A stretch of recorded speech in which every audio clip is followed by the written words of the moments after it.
сайн байна уу? Энэ хичээлээр математикийн нийтлэг ашигладаг функцуудын талаар үздэгэ.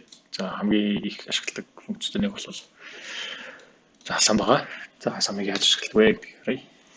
За функцийн хэрэгжлээ халдаа нэгэнгүүт за тухайн функцийн ямар аргумент авдаг вэ гэдэг нь харагдаж байна. За бид нэр хэлбэрийг олохыг хүсэж байгаа тухайн нүднүүдэд тасалтай байд зааж өгч болох нь. За жишээлбэл ингээд. За эсвэл тухайн нүдний хаягийг range байдлаар ингээд зааж өгч болох. За ингээд тухайн заасан range-ийн нэг самтхан 6196. За тэмдэглэл нь 696 гэж байна. За SUMIF болон IFS гэдэг хоёр янзын функцүүддэг. За if нь зөвхөн нэг л нөхцөлж олгодог. IFS нь болохоор хэд хэдэн нөхцөлж олгодог байгаа. За яаж ашиглах вэ гэхээр за SUMIF. За syntax нь унших юм бол хамгийн ихэнд range гэсэн параметр байна.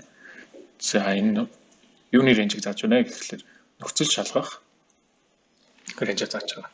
За бид нэр 11 сарын 3-нд нийтдээ crossweight нь хэд байсан бэ гэдгийг бол олох гэж байгаа гэж үзье. За тэгэх юм бол эхний хэлцэн бид нэр за бүх шалгах огногоо зааж өгөх нь байна. Таслал тавиад criteria гэдэг дээр нь за шалгах нөхцөлөө зааж өгөх нь байна.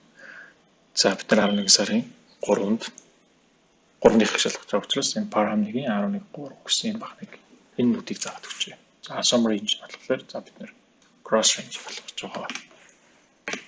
За ингээд 11 сарын 3-нд 1257 гэж. За энийг төлөө гараар шалгаж үзцгээе. За 11 сарын 3-нд ийм тээвэрэгдсэн байна. За ийм хоёр машин ийм crossweight зөөсөн байна. За ингээд 1257 гэж. За SUMIFS-ийг одоо ажиглая. Энэ бол хэд хэдэн нөхцөл шалгана. За SUMIFS ялгаатай syntax нь sum range хэрэглэж байна. SUMIF болохоор хамгийн төгсгөлд хэлбэр болох нүднүүдэд зааж өгч байсан шүү дээ. Энэ дэр бол хамгийн түрүүнд хэлбэр болох нүднүүдэд зааж өгнө. За бид нар crossweight-тэй болох гэж байгаа. За criteria range. Эхний criteria range нь болохоор бид нар огноо. За энэ огноо ямар нөхцөлийг хангаж байх ёстой вэ гэдэг энэ дээр зааж өгч байна. За 11 сарын 5-ны өдөр нийт бохирчингээр хэд их тээвэрлсэн бэ гэдгийг олох гэж байна.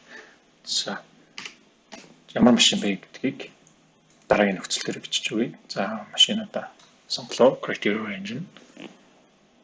За criteria 2 нь ямар машин бэ гэдэг дугаар энийг сонгож өгч байна. За ингээд 11 сарын 5-нд 4408 гэсэн машин. За энэ хоёрын дээр 1266.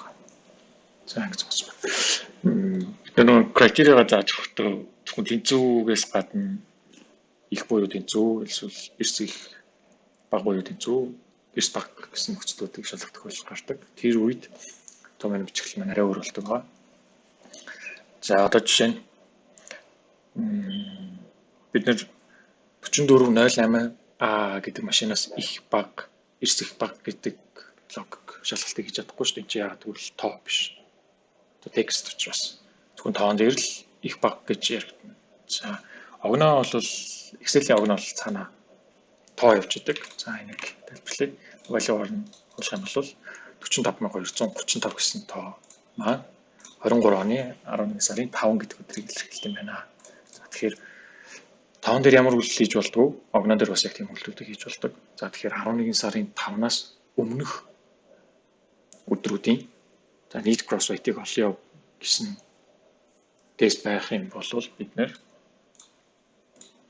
за D2 маань бидний огног зааж байгаа. Энэ D2 11 сарын 5-наас өмнөх гэдэг чинь 11 сарын 5-наас бага огноонуудыг хэлж байгаа. За тэгэхээр кодын дотор за жишг тэмдэг хвчлээ. Энд зараад нүдэ зааж өглөө. За ингээд 11 сарын 5-наас эрс бага өдрүүдийн хувьд за 4408 гэдэг машин хэд их тээвэрлсэн бэ гэдэг бодож болох гэж байна. 628 нэ. За энийг шалгаж үзцгээе. Яг зөв бодож өг. За 11 сарын 5-наас өмнөх гэхээр 2 болон 3 байж таарах нь. За 4408 гэдэг машин. За 628. За бидний томьёо 420 хугацаасан. За зөв бүхэн. За ингээд гэх мэтлэн яг энэ зарчмаар за 11 сарын 5-наас өмнөх хойш яг зөвхөн 11 сарын 5-ны өдөр ч юм уу тиймэрхүү төслүүдийг за ийм бичгэлээр бичиж болох нэ.